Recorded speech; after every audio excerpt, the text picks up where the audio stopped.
Muy buenos días, tardes y noches. Mi nombre es Adrián Castellanos y ustedes no me conocen y yo no los conozco, así que ¿por qué no? Vamos a conocernos. Nos encontramos en La Voz Incómoda, el que será su segmento favorito del burrito fronterizo. Un lugar en donde quiero hacer gala no mía, sino de algo en lo que creo. De que la prensa, escrita, digital, audiovisual, es, fue y será, por siempre, el cuarto poder de todas las naciones. No les voy a mentir, no soy un experto politólogo, ni pretendo serlo, ni pretendo ser un analista geopolítico ni macroeconómico. Lo único que soy es un joven mexicano, de 21 años, estudiante de Derecho, campeón nacional de oratoria y de debate, que el día de hoy tuvo la oportunidad de hablar acerca de temas que necesitamos tomar más en serio como mexicanos. ¿Por qué? Porque creo que en una sociedad que se ha pintado apolítica, apática, desinteresada, es papel de los jóvenes, de los mexicanos, el hecho de involucrarnos nuevamente, de demostrar que esas frases griegas de la polis, de que el hombre, el ser humano, es un ente político, son ciertas. Porque sí, la política influye en el precio de las tortillas, en el transporte público, en cada uno de los aspectos de nuestra vida. Salud, educación, seguridad. Y es aquí donde vale la pena detenernos un momento, hacer una pequeña pausa y analizar. Y eso estaba haciendo hoy temprano. Hoy temprano estaba con una taza de café, muy sabrosa por cierto, y leía acerca de un chismecito legislativo que me llamó mucho la atención. Y aquí se los cuento. Vamos a hablar un poquito acerca de la nueva reforma electoral que allá en el Congreso de la Unión, allá en la Cámara de Diputados, están peleando por saber si van a aprobar o van a rechazar. Sorprendentemente, la reforma no pasó en lo general. ¿Qué significa esto? Antes de entrar a ese punto, ¿de qué trata esta nueva reforma electoral? Tiene tres entes principales. El primero es reducir los financiamientos hasta en un 25% para los partidos políticos. El segundo, eliminar estas diputaciones plurinominales, restando así la cantidad de diputados que tenemos en la Cámara de Diputados. Y en un tercer aspecto, también limitar la cantidad de presupuesto que un partido político puede destinar a la propaganda en diversos medios, redes sociales, periódicos, esas gigantescas pancartas y espectaculares que vemos yo creo que en todo México. Y esta reforma tuvo un pequeño revés, tuvo un problema. Pasó algo que en mucho tiempo México no veía. Nos encontramos con que en estos esquemas en donde a priori, antes del análisis, podríamos decir reducir diputados, reducir presupuestos, limitar cómo gastan su dinero, es excelente, pero tiene varios puntos blancos y oscuros que vamos a analizar el día de hoy. Primero, ¿para qué funcionan en la teoría, cuando menos, las diputaciones plurinominales? Aquí se los explico. En un sistema democrático como es México, las diputaciones plurinominales garantizan o intentan garantizar la representación integral de cada uno de los aspectos y facetas que tiene nuestro país. Es decir, en un México en donde nos encontramos con una gran cantidad de partidos políticos que a lo largo de la historia han generado revuelo y se han posicionado como elementos hegemónicos de poder, nos encontramos con que hay lugares en donde tenemos un partido victorioso en primer lugar con una diferencia tan solo de 20 votos con respecto al segundo lugar. Y es ahí a donde atienden estos diputados plurinominales. Haciendo un cómputo un tanto complicado que realiza el Instituto Nacional Electoral, se determina proporcionalmente cómo es que México ha votado por los partidos políticos, por los representantes y por los candidatos. Y es así que se determina cuántas diputaciones extra puede llegar a tener un partido político fuera de los que ganaron de forma directa. Esto no significa que el primer lugar no va a ganar. Esto significa que el segundo y el tercer lugar también van a poder ser escuchados. Que estas zonas, estos elementos, estas partes de la población mexicana también serán escuchados. Y creo que eso atiende al espíritu democrático que nuestro país ha intentado construir. Y por eso, las diputaciones plurinominales, contrario a lo que muchos piensan, no necesariamente significan una pérdida de dinero y de esfuerzo. Al contrario, significa garantizar la representación proporcional de cada uno de los sectores de México. Habiendo dejado esto en claro, nos encontremos con qué pasa cuando le reduces el presupuesto en un 25% a los partidos políticos. Podremos decir que, bueno, más presupuesto para áreas más importantes: educación, salud, programas sociales, seguridad. Y sí, podríamos pensar que eso es bueno, pero tenemos otro problema. Los partidos políticos no son estos grandes partidos únicamente de los colores que ya todos conocemos: PRI, PAN, Morena, Movimiento Ciudadano, Partido del Trabajo o Partido Verde. No, los partidos políticos, también a nivel local, en tu estado, significan partidos crecientes, nuevos, novedosos. Y estos partidos que apenas están comenzando, que se están conformando, que están luchando por tener un lugar en el escenario político nacional y local de México, ellos sí necesitan el presupuesto. Ellos que no tienen ahorita todavía ningún representante, pero que ya están siendo conformados por gran parte de la población, por gran parte del padrón electoral de su entidad federativa, ellos también merecen ser escuchados. Y es ahí cuando tenemos una situación crítica. Cuando tú pones a David como un partido político pequeño que se acaba de conformar y que acaba de juntar apenas sus asambleas necesarias para constituirse como partido político, a pelear contra Goliat, estos partidos gigantes que ya tienen diputaciones federales, locales, gobernaturas a lo largo de todo México y que ya dominan en el escenario político, ahí tienes un problema, porque es imposible que gane el partido pequeño sin presupuesto contra el partido gigante que ya sus mismos candidatos tienen un presupuesto gigantesco. Ahora el del partido pues viene sobrando. Y es ahí a donde atiende el problema de esta reforma nueva. Sí, reducir los presupuestos es bueno, pero de un análisis más profundo entendemos que se generan diversas situaciones que pueden llegar a ser problemáticas. Ahora bien, ¿podríamos buscar otras alternativas? Sí, podríamos hacerlo. ¿Lo estamos haciendo? Bueno, ese es tema para otro video. ¿Qué les propongo? Porque a mí me gusta mucho proponer, no criticar. Soy fan de sumar y no de restar. Y siempre intento exhortar a multiplicar y no dividir. A que la reforma sea analizada, sea discutida y debatida. Y que se sumen las perspectivas de las diversas versiones y análisis y perspectivas que conforman de manera integral a la Cámara de Diputados. Y es así que cuando veo el análisis, veo el resumen y me entero, lo anoté para no errar, que tuvieron un total de votos de 259 votos a favor, de 234 votos en contra y de una abstención. Veo que la mayoría de la Cámara, tal vez la mayoría simple, sí lo quería aceptar. Y entonces uno puede preguntarse, ¿por qué no pasó la reforma si más de la mitad de los integrantes del Congreso dijeron que pasara? Por algo muy sencillo. Esta reforma electoral es tan sustancial e importante para México que en la jerarquía normativa de nuestro país termina modificando también la Constitución política, nuestra Carta Magna, que para todos los estudiantes de Derecho deben saberlo, es el instrumento normativo más grande de México, porque así lo determina en su artículo 133. Y con esta supremacía constitucional, esta es la ley que cuenta con un candado especial. Es decir, para modificarla, a diferencia de las leyes secundarias, no basta con decir el 50% de la Cámara más un voto. No, necesitas a 2/3 de los votos para conseguir modificar a nuestra Constitución.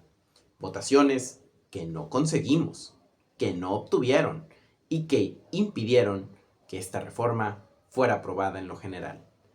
Y es ahí en donde advertimos una cantidad de situaciones que México no había visto en bastante tiempo. Esta reforma impulsada por el Poder Ejecutivo Federal, la presidenta Claudia Sheinbaum, finalmente es parada. después de una cantidad de reformas como la reforma judicial o reformas anteriores que ya habían sido aprobadas en cuestión de días e incluso horas, una vez que la presidenta las proponía, aquí se vio una votación sumamente extraña. Y por eso me detengo a pensar. ¿Por qué? ¿Por qué partidos como el Partido del Trabajo o el Partido Verde, que normalmente apoyan al oficialismo y generan una alianza constitucional, legislativa, que aprueba las reformas, por qué en este momento no?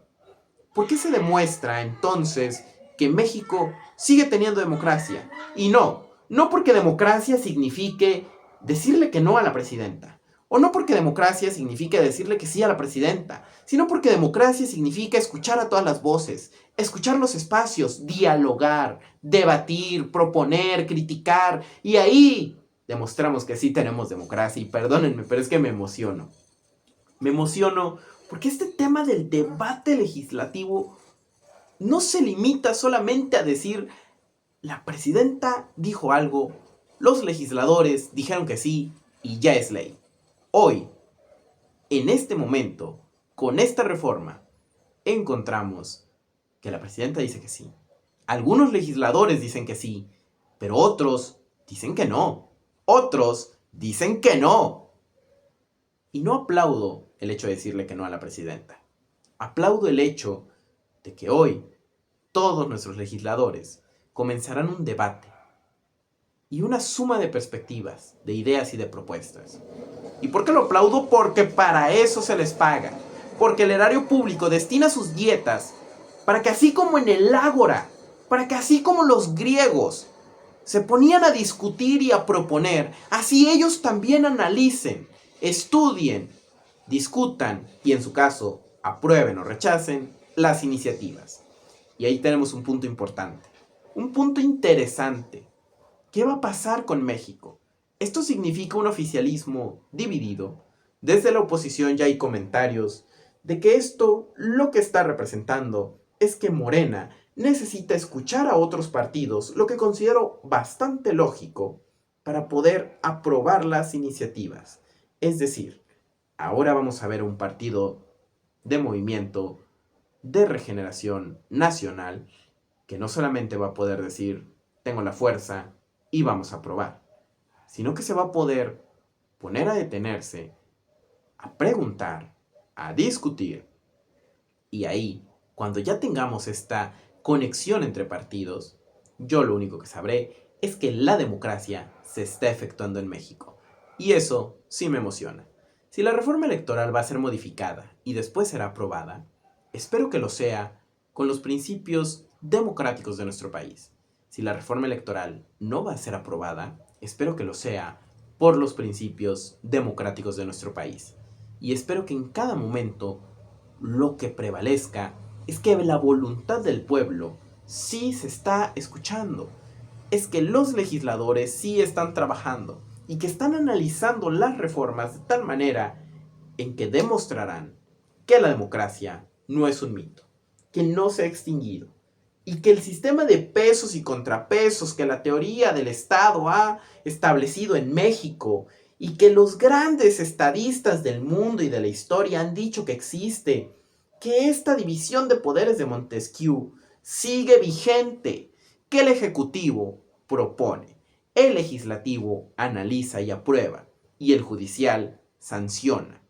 Que este choque entre nuestros poderes gigantescos de partidos y de funcionarios públicos verdaderamente están cumpliendo de forma efectiva con su propósito. Y eso como joven me emociona. No para aplaudirles, no para felicitarlos, pero sí para detenerme y decir, ya era justo que nuestros legisladores entraran al debate con argumentos, datos y propuestas. Ahora a ustedes les digo, ¿qué piensan? Espero que tengan un momento con una taza de café y algo sabroso para comer, para analizarlo. Los dejo unos minutos y nos encontramos muy pronto. Y en otra noticia nos encontramos con el norte del país, en ese hermoso estado de Chihuahua. Les mando un fuerte abrazo a todos mis amigos chihuahuenses para comentarles algunas noticias muy rápidas, muy breves, pero sobre todo muy interesantes. Recordemos que los jóvenes, que los mexicanos, tenemos el deber constitucional de informarnos, de comunicar y sobre todo de mantenernos estudiando. Como estudiantes de derecho, como ciudadanos, ese es nuestro deber. Y como dicen bien, que lo que se lee y se escribe se aprende mejor y se aprende al doble, me tomé el tiempo para anotar algunos de los puntos principales. Primero, que la gobernadora Maru Campos, gobernadora constitucional del estado de Chihuahua, acaba de nombrar al nuevo fiscal de zona noroeste del estado, el licenciado Adalberto Orozalidos, el maestro en Derecho Procesal Penal Adalberto Orozalidos, quien fue recomendado por el fiscal del estado, el licenciado César Jauregui, considerando 30 años de formación dentro de la Procuraduría General de la República y posteriormente Fiscalía General de la República.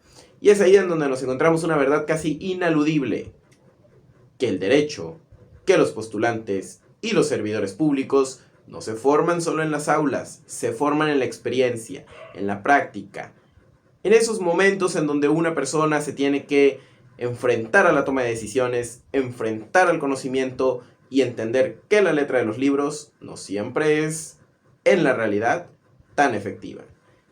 Y ahí en esos momentos es donde volteamos y me detengo y me encuentro con que relativo a este nuevo cambio en las oficinas de investigación, me pregunto, ¿qué realmente tan importante es un fiscal de zona dentro de una entidad federativa?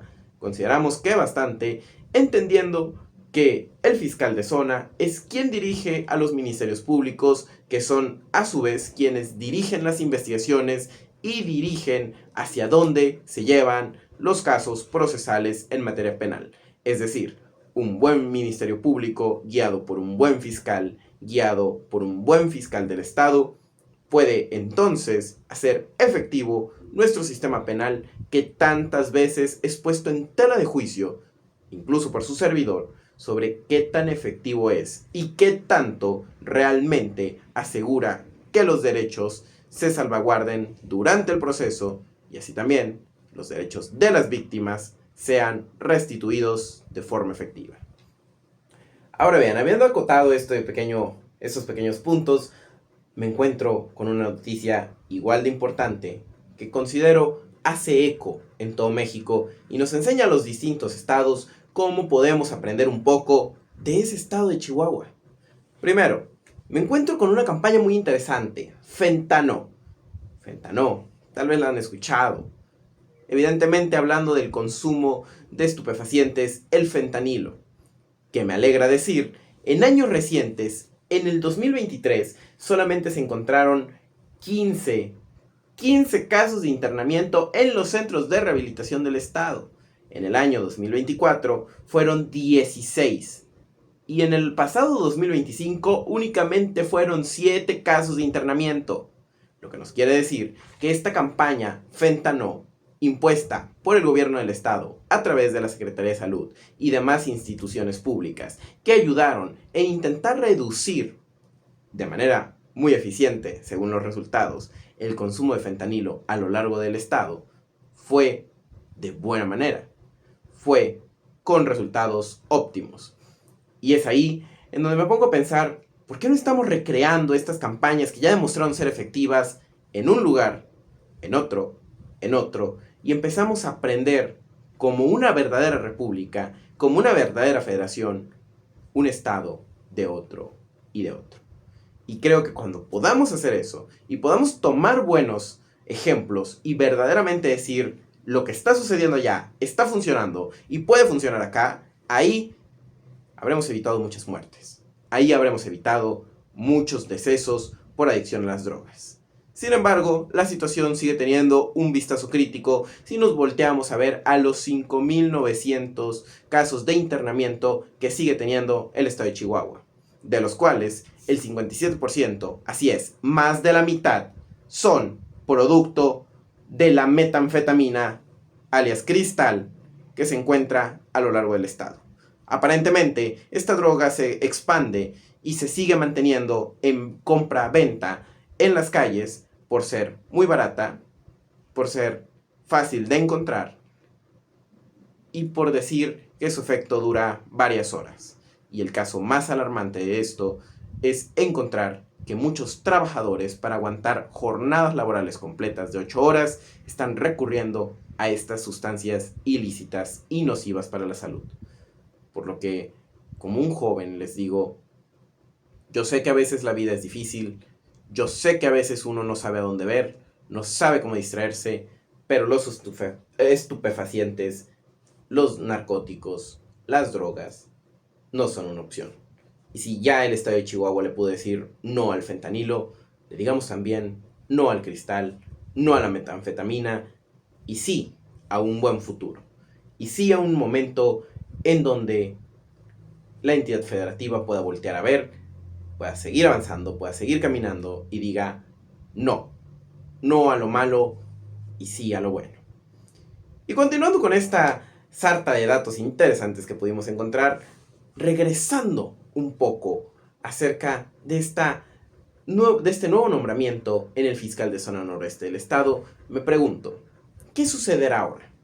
Ahora que hemos visto que la prevención y las campañas emocionales, informativas, educativas, sí funcionan, que sigue Estado de Chihuahua empezar a recrear estas campañas a nivel educativo, a nivel socioeconómico, a nivel informativo, dirigidas a un público objetivo que pueda mantener a las personas estudiando, o tal vez prevenir embarazos adolescentes, o tal vez evitar suicidios. Aparentemente, ya pudimos evitar el consumo de fentanilo. Siguen las drogas, siguen los suicidios, siguen los problemas por carencias emocionales, y es ahí en donde todavía tenemos no un problema, sino un área de oportunidad que tal vez ya encontramos la solución. Y a los demás estados de la República les digo, ¿por qué no empezar a copiar?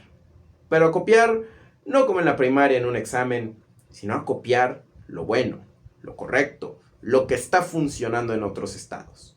Personalmente, si supiera que estas campañas de prevención se van a recrear a lo largo de todo México, me sentiría más seguro. Y creo que esto también es un buen llamado para nuestro gobierno federal, para que diga, si un gobierno local pudo reducir en tal manera el consumo de una sustancia narcótica, uno como gobierno federal puede recrearlo de manera masiva, con más presupuesto, con buenas instalaciones, y evitar así que estos problemas tan recientes en el México contemporáneo de drogas, de adicciones, empiece a reducir. Y sobre todo, que empecemos a terminar de una vez por todas con todos estos problemas. Mi gente bonita, mi gente querida del estado de Chihuahua, los dejo y los encuentro en los siguientes 15 minutos. Hacemos una pequeña pausa y ahora volvemos. Y regresamos a la voz incómoda con datos que ciertamente nadie quisiera tener que tocar, pero alguien los tiene que decir. Y personalmente yo no quisiera tener que hablar de esto.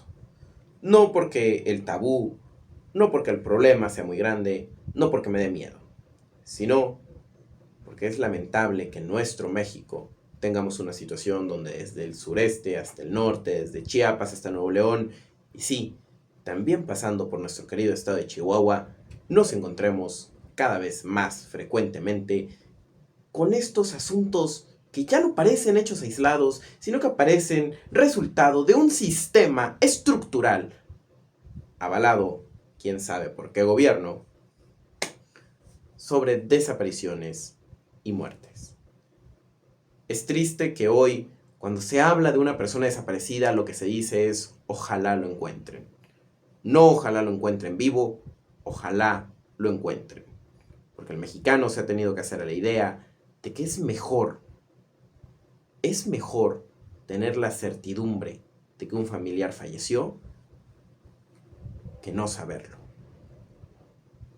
Esa es la cruda realidad de México, donde las familias prefieren sufrir pero saber que ya su familiar no está sufriendo, a tener el miedo de los horrores, de los problemas, de la tortura psicológica, emocional y por supuesto física que un miembro tan querido de la familia puede estar viviendo.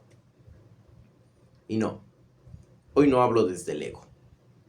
Hoy, afortunadamente, tampoco hablo desde la experiencia, pero sí hablo desde la humanidad. La humanidad de decir, ¿por qué México? ¿En qué momento México?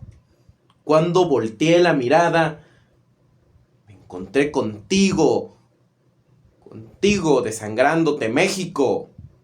¿Qué pasó, mi patria querida, mi patria amada? Me frustra.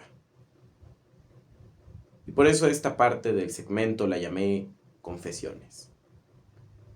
Confesiones de un joven estudiante de Derecho que comenzó la carrera hace 3 años pensando que las leyes salvaguardan la integridad física, la dignidad y la vida de las personas. Pero choqué con pared. Choqué con una pared de balas, de maltrato, de corrupción y de inseguridad que por todo México no deja de resonar. Y me preocupa. Me preocupa que civiles y servidores públicos se encuentran en la misma situación de inseguridad y de miedo. Porque ya no importa si tienes placa, ya no importa si tienes gafete, ya no importa si solamente estás caminando por el mercado para comprar la comida de tus nietos, o de tus hijos, o de tus padres, o de tus abuelos, ya no importa tu edad, ya no importa tu sexo ni tu género. Todos, presumiblemente, podríamos ser una víctima. Y así le pasó. Así le pasó a Carlos Guillermo Ramírez Navarrete, quien era tesorero del municipio de Coyame, en nuestro estado tan querido de Chihuahua, que el pasado 6 de marzo fue desaparecido, y desde entonces no se tiene pista de su paradero. Aunque su vehículo apareció en las calles del municipio poco tiempo después, es una verdad ineludible que el hecho de que hasta la fecha no haya aparecido, pues nos hace mandarle nuestros mejores deseos y abrazos a la familia. Esperamos que aparezca y que aparezca vivo. Asimismo, esto no es un hecho aislado. Esto no es algo que sucede en una región de México, en un momento de México. Esto es algo que se está repitiendo. Tan es así que el director de servicios públicos del municipio de Moris, Otoniel Meras Vargas, se encuentra en una situación muy parecida, quien también fue desaparecido. El exalcalde del municipio de Ignacio Zaragoza, Laura Orozco Gómez, de igual manera se encuentra desaparecida y solamente nos deja con ese sabor agridulce de a dónde vamos, de qué está sucediendo. Le mando un fuerte abrazo a la familia y espero, de corazón, que haya consuelo. Asimismo, porque esto no solo se limita a los cargos altos dentro de los gobiernos municipales y estatales, sino también a los cargos operativos. Y ahí está el problema. Bueno, el problema está en que hayan desaparecidos. Pero qué feo, qué horrible, que también aquellos que fueron contratados por un salario para mantener a su familia y que lo único que querían era aportar su granito de arena, tengan que pagar las consecuencias de un gobierno ineficiente y de un Estado de Derecho fallido. Porque aunque hay cosas que puedo reconocer y aplaudir, también hay cosas que tengo que criticar y que tengo que exigir. Y la seguridad y la vida nunca deberían tener que exigirse. Parece ser que en estos tiempos hay que recordar eso. No hay que exigir. No hay que exigir vida. Porque ese es el derecho de cada ser humano. Si creen en Dios, es el derecho que les dio Dios.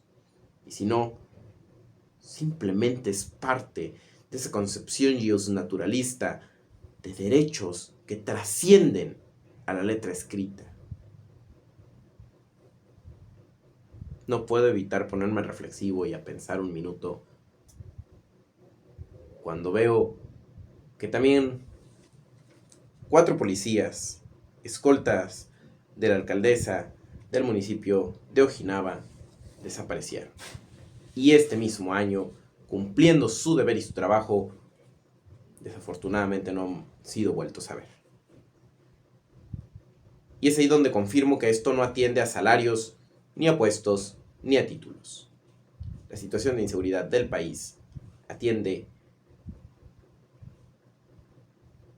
a un problema tan generalizado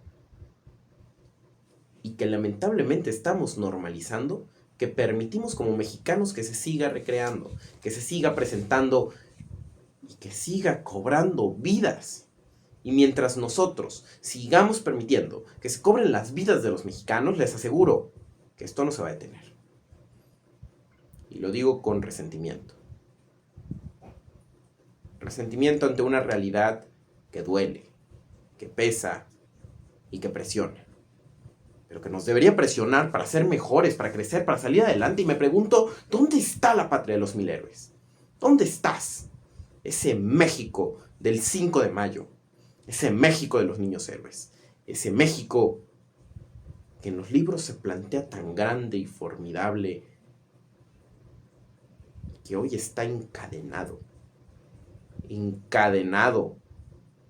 ante la delincuencia. Asimismo, nos encontramos con la lastimosa desaparición del presidente seccional de Las Vargas, el licenciado Octavio Moncada Leiva. Espero que la familia encuentre descanso y espero verdaderamente que esta desaparición se termine con una aparición en vida. Finalmente, la lastimosa muerte de Jorge Gabriel Zúñiga Carvajal, trabajador del Instituto Nacional de Estadística y Geografía, el INEGI, que, como sabemos, nos vuelve a confirmar que nadie está seguro. Y quiero aprovechar unos últimos minutos para hablar sobre este tema y decir, sé que es frustrante. Sé que querer salir a la calle en las noches y a todas horas, como debería ser un derecho humano en cada parte del planeta, es frustrante no poder ejercerlo. Es frustrante decir, no estoy seguro a las 2 de la tarde, no estoy seguro a las 10 de la mañana y no estoy seguro a las 8 de la noche. Pero lo que sí les puedo decir es que no vale la pena arriesgarse. Hoy que los servidores públicos están allá afuera, desapareciendo. Hoy que los civiles que fueron contratados simplemente para mantener la paz están desapareciendo. No podemos darnos el lujo de salir a las calles libremente. Porque lastimosamente hoy los derechos humanos inalienables, universales, intrínsecos de la persona, que nos enseñan durante la carrera de Derecho, parece que son un privilegio y un lujo que no todos pueden darse. Así que, hablándole a cada uno de los hombres, a cada una de las mujeres que tiene que salir de noche por un turno nocturno, que tiene que enfocarse en alimentar a su familia, que Dios esté con ustedes, que la vida los acompañe, y que el espíritu mexicano los proteja. Que ese ímpetu fulgurante nunca se acabe. Y que la valentía en esas noches oscuras a través de los callejones sea una fortaleza infranqueable. Porque no puedo imaginarme cómo debe ser el sentimiento de tener que salir de noche, cuando aparentemente salir a plena luz del día ya es un peligro mortal. Y a quienes no tienen que hacerlo, a ese sector de la población que dice, yo lamentablemente no puedo salir, aunque sea un derecho humano, no puedo salir y ejercer estos derechos a ser recreativo, a divertirme, a conocer. ¿Por qué? ¿Por qué no puedo salir si se supone que son las calles de mi ciudad? Entendamos que el deber ser es una cosa y el ser es otra. Y en nuestra realidad fáctica y en nuestra materialidad, no vale la pena como mexicanos arriesgarnos a salir a las calles. Si no tienes nada que hacer, no salgas.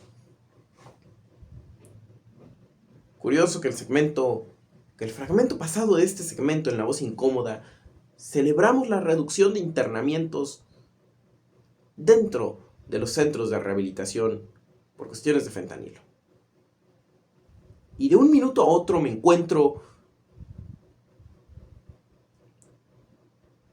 con que hoy podemos alzar la voz. Hoy nuestra voz puede ser incómoda, puede comunicar la verdad, puede intentar externar e informar. Pero hay muchos a los que ya les arrancaron la voz. Y es ahí donde digo, ¿a dónde vamos? No sé a dónde va nuestra patria, pero sí sé que son épocas para tener cuidado, para resguardarnos y decir, México, mexicanos, seamos cautelosos. Seamos cautelosos porque un extraño enemigo entró a nuestra frontera. Y su planta está profanando nuestro piso. Y solamente el tiempo dirá qué tanto podemos aguantar.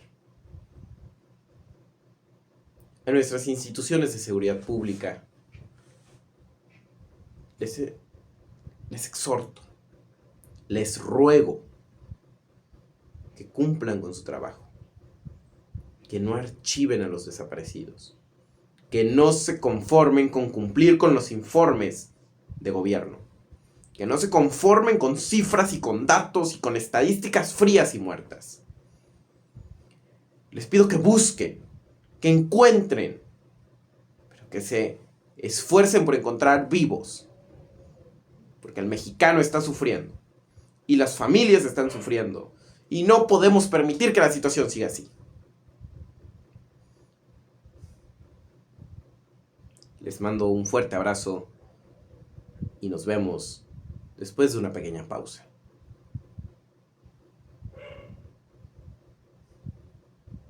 Les pido que demos un minuto de silencio. Un minuto de silencio para todos los desaparecidos que nuestra patria está llorando.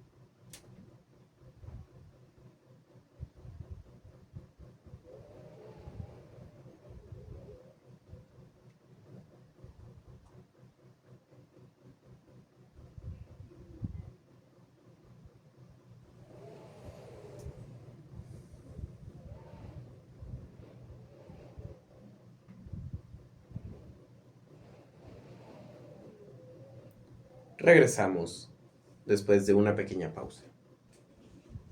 Después de esa breve pausa, y como las noticias tienen que darse de manera integral, es decir, atendiendo a todas las realidades que tiene una faceta tan rara como la cultura mexicana, que como sabemos es una joya internacional, pues bueno, entrando un poquito al tema del turismo, me enorgullece mucho y me agrada mucho comentarles acerca de la edición 2026 de la Expo Viaja.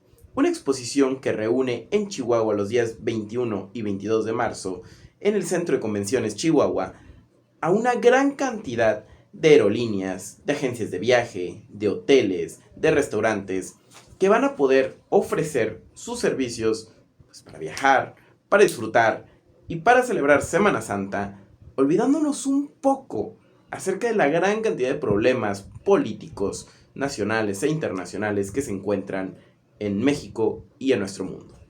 Para esos momentos en familia, para esos momentos de desestrés, para esos ratos en la vida en donde uno dice, se vale cerrar las computadoras, se vale colgar los trajes y sacar las sandalias, sacar el disfrute y salir a divertirnos un rato, la Expo Viaja 2026 surge como un proyecto que genera no solamente un cambio en el turismo, sino que también promueve la economía local.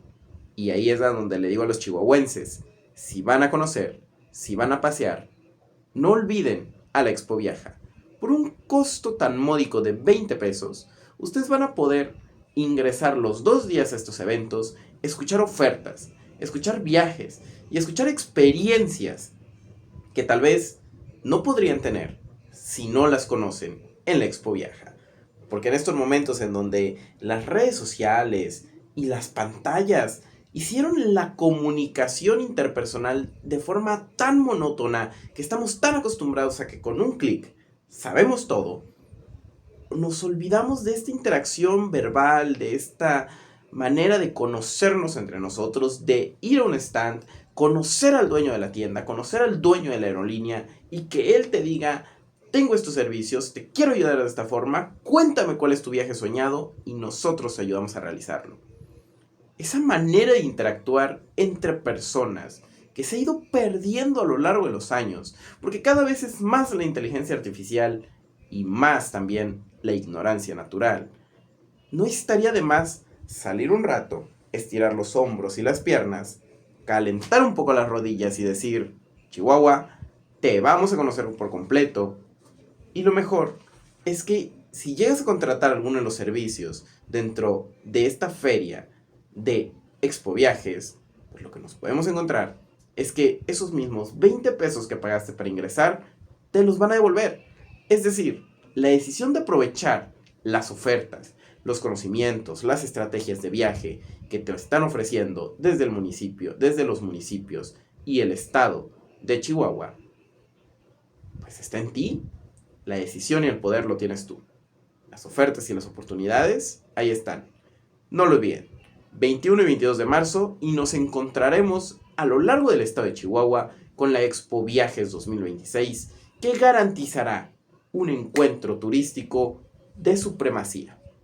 Y si algo les puedo asegurar, es que una de mis experiencias favoritas al competir en la oratoria es viajar. Haber conocido otros estados de la República, haber conocido los mismos estados en donde nacemos, pero muchas veces no recorremos, no viajamos a otro municipio, no interactuamos entre nosotros. Es una experiencia que no deberíamos olvidar. El mexicano intrépido y aventurero no se puede quedar atrás. Y en estas vacaciones de Semana Santa, el turismo puede reavivar a la economía. Como artesano, como comerciante minoritario, como comerciante local. Les digo, enfóquense y recuerden, no todos están tras un escritorio. Y ustedes que pueden, salgan, diviértanse, conozcan. Y antes de irse a esas grandes cadenas, pues conozcamos los servicios turísticos que el estado de Chihuahua tiene para nosotros. Y perdonen, no confundo Chihuahua con Tlaxcala.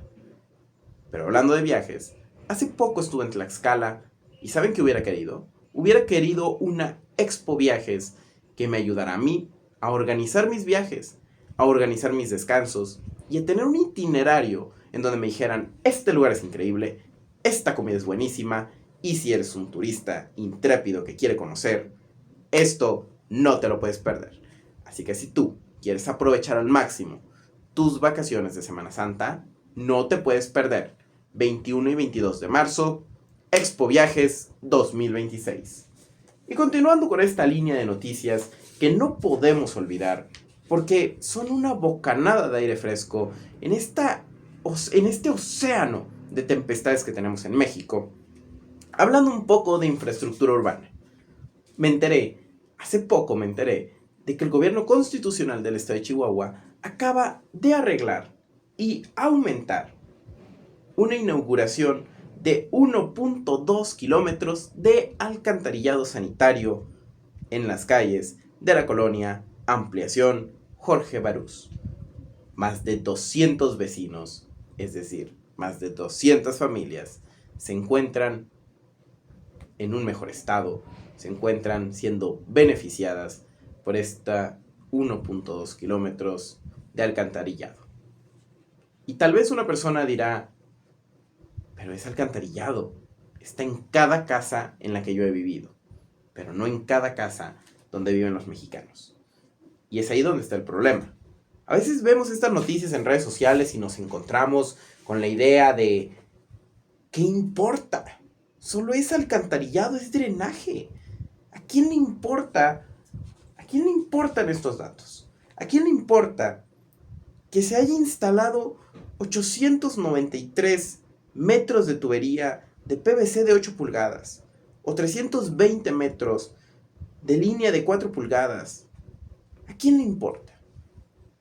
Esa indiferencia y apatía que muchas veces se tiene es algo que demuestra que no hay conexión entre mexicanos. ¿Saben a quiénes le importan? A las 200 personas, más de 200 personas, que van a ser beneficiadas por esto. A los que tenían que usar una fosa séptica y que hoy ya no están en ese problema.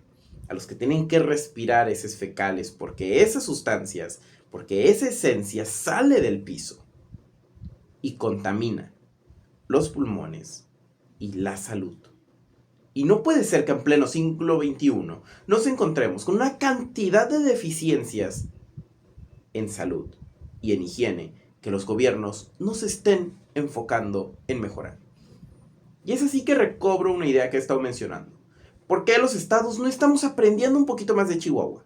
¿Por qué no nos estamos enfocando en lo que está funcionando y empezamos a hacer eco de lo bueno? Porque aparentemente solo lo malo se hace eco. Porque aparentemente solo las noticias malas, solo las noticias tabú, solo las noticias incómodas se hacen virales. Pues entonces en La Voz Incómoda los exhorto. Los exhorto a que también tengamos nuevo alcantarillado allá en Chiapas, allá en Oaxaca, allá en Tabasco, allá en el norte del país. Hasta que no nos cansemos de decir que todas las familias mexicanas ya cuentan en cada uno de los hogares, en cada uno de sus baños, con un alcantarillado decente, porque la dignidad humana no se compra, pero en México se está perdiendo. Y si lo pudiéramos comprar, si pudiéramos asegurar que la dignidad humana llegue a cada uno de los lugares de México, les aseguro que no hay precio suficiente para comprarla. Y esto tal vez no soluciona los problemas, pero algo que sí les digo es que la infraestructura humanista, la infraestructura que no solamente se encarga de decir, bueno, vamos a construir un puente, o vamos a hacer más bonito el alumbrado, o vamos a enfocarnos en redecorar las ciudades, sino que atiende a las realidades del mexicano promedio que necesita drenaje y que intenta solventar estas necesidades tan básicas, pero que a fin de cuentas son indicadores de pobreza. Y a contrario censo, son indicadores de que la pobreza también está bajando y de que México no está tan lejos de un mejor futuro, de que México no está tan lejos de una mejor tierra, una tierra en donde cada uno de nosotros se esfuerce, trabaje y se desempeñe, pero en igualdad de oportunidades. Hoy estoy contento por esos niños que antes se tenían que levantar y olían excremento. Y que hoy ya van a poder saber que no tienen menos que otros, que se encuentran en el mismo plano que otros. Y si a mí me preguntaran, ¿qué prefiero? Tomar un minuto para compartir esta noticia y decir con orgullo, 1.2 kilómetros de alcantarillado se instalaron. Y esto hizo que 200 personas vivan en mejores condiciones. O simplemente ignorarlo porque como a mí no me beneficia directamente, no es algo que me interese. Pues escojo ser la persona que se toma unos minutos al día para hablar frente a la cámara como un loco, si lo quieren ver así. Porque a veces es una cuestión de locura, una cuestión de espíritu, pero de empatía, de conexión. Qué curioso cómo divaga la mente. Porque hoy cuando la hermandad entre mexicanos es tan frágil, saber que hay un gobierno que así se enfoca en construir en pro de los mexicanos y no en esas obras elefánticas, no en esos elefantes blancos. Elefánticas, me inventé una palabra. No en esos elefantes blancos que son solamente para recibir aplausos, sino que verdaderamente se enfoquen en atender a las realidades de México, me deja suspirar tranquilo. Y me recuerda a ese poema del rey poeta Nezahualcóyotl. Amo el canto del cenzontle, pájaro de 400 voces, amo el color del jade y el enervante perfume de las flores, pero más amo a mi hermano, el hombre. Y así es como me quiero despedir el día de hoy. Con un abrazo, con cariño y con el recuerdo de que su segmento favorito, del burrito fronterizo, acá en La Voz Incómoda, nos enfocamos en dar a conocer un poquito de nuestro estado de Chihuahua, un poquito de nuestro bello país México y un poquito, no de política, sino de cuestiones sociales que necesariamente alguien tiene que mencionar. Les mando un fuerte abrazo, nos vemos el día de mañana. Adiós.